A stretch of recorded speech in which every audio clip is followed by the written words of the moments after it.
Assalamualaikum warahmatullahi wabarakatuh. Halo teman-teman, perkenalkan nama saya Ida Nurlaila Sari dengan nomor NIM 86224100023. Saya dari RA3 Pendidikan Guru Sekolah Dasar Fakultas Keguruan dan Ilmu Pendidikan di Universitas Primagraha. Dengan adanya video ini, saya bermaksud untuk memenuhi salah satu tugas UAS saya dari mata kuliah Konsep Dasar IPA. Dalam kesempatan kali ini, saya ingin sedikit menjelaskan tentang ciri-ciri makhluk hidup dan keanekaragaman makhluk hidup. Selamat menonton. Oke, karena kita di sini akan membahas tentang ciri-ciri makhluk hidup dan keanekaragaman makhluk hidup. Untuk yang pertama, kita akan mengetahui sebenarnya apa sih makhluk hidup itu. Nah, makhluk hidup di sini adalah sebuah organisme yang memiliki ciri-ciri khusus yang membedakannya dengan benda mati. Seperti apa makhluk hidup tersebut?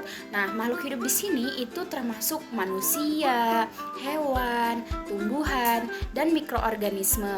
Sedangkan keanekaragaman makhluk hidup itu sendiri memiliki makna banyaknya jenis organisme yang ada di bumi. Oke, untuk yang selanjutnya kita akan membahas tentang ciri-ciri makhluk hidup. Nah, ciri-ciri yang pertama adalah bernapas. Setiap makhluk hidup itu membutuhkan oksigen dan karbon dioksida. Karena manusia atau makhluk hidup lainnya itu membutuhkan sebuah proses yang dinamai dengan proses respirasi. Karena tidak mungkin makhluk hidup itu tidak membutuhkan proses tersebut. Oleh karena itu, ciri-ciri yang utama untuk makhluk hidup adalah bernapas. Untuk ciri-ciri makhluk hidup yang kedua adalah memerlukan makanan. Kenapa makhluk hidup itu memerlukan makanan? Karena untuk memperoleh energi dan pertumbuhan.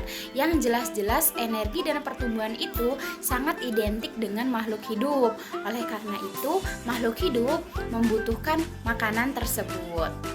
Ciri-ciri yang ketiga adalah bergerak.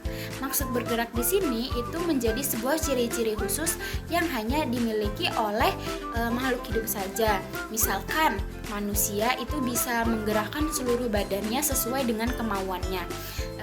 Yang kedua adalah hewan. Hewan itu contohnya bisa berlari atau berjalan. Nah, yang terakhir misalkan tumbuhan. Tumbuhan itu bisa bergerak ke sana kemari dengan faktor-faktor yang mendukungnya. Nah, walaupun dalam gerak ini sebenarnya terbagi menjadi dua. Yang pertama adalah gerak aktif. Nah, gerak aktif di sini itu biasanya dimiliki oleh manusia dan hewan karena ia memiliki beberapa sendi yang sudah diciptakan dalam tubuhnya. Sedangkan gerak yang pasif itu adalah seperti tumbuhan. Nah, tumbuhan itu bisa bergerak hanya dengan faktor-faktor yang mempengaruhinya, bisa dengan angin, bisa dengan goncangan dan lain sebagainya. Untuk ciri-ciri yang keempat atau ciri-ciri yang terakhir adalah tumbuh dan berkembang. Makhluk hidup itu pasti bertumbuh dan berkembang. Nah, maksud dari tumbuh dan berkembang ini itu berbeda. Yang pertama adalah tumbuh. Tumbuh di sini bisa diidentifikasikan dengan perubahan suatu ukuran makhluk hidup tersebut.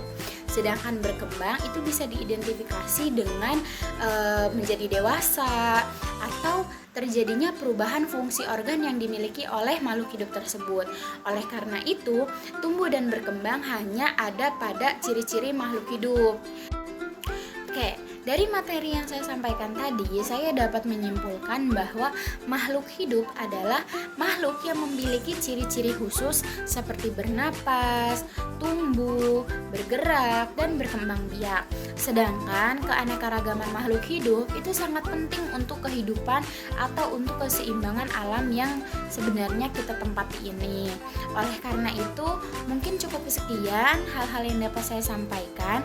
Kurang lebihnya saya mohon maaf apabila ada beberapa kesalahan yang saya sampaikan dalam video ini. Mohon kiranya dimaafkan karena saya adalah sejatinya seorang mahasiswa yang masih di tahap belajar. Wabillahi taufiq wal hidayah. Wassalamualaikum warahmatullahi wabarakatuh. Terima kasih.